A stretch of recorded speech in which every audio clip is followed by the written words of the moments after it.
Au Sénégal, Macky Sall dit n'avoir caché aucune dette, mes amis. C'est Sonko qui ment, c'est Diomaye Faye qui ment, c'est la Cour des comptes qui ment.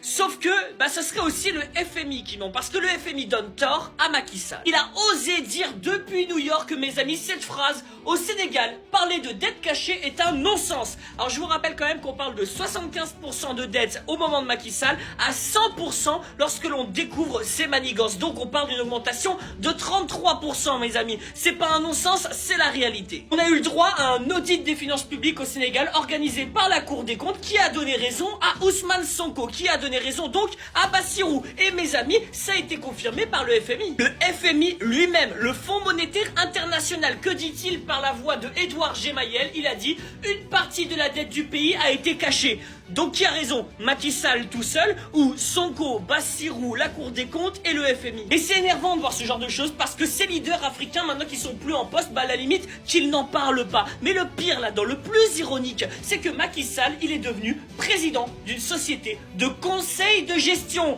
Comment tu veux conseiller la gestion de quoi que ce soit lorsque tu as caché une dette dans ton pays d'origine? Et si Macky Sall est aussi persuadé d'avoir raison, il a qu'à rentrer au Sénégal, faire face à ces accusations en justice et en répondre devant tous les Sénégalais. Voilà ce qu'il devrait faire. Sinon, être un peu plus discret. Allez, vive l'Afrique libre et souveraine.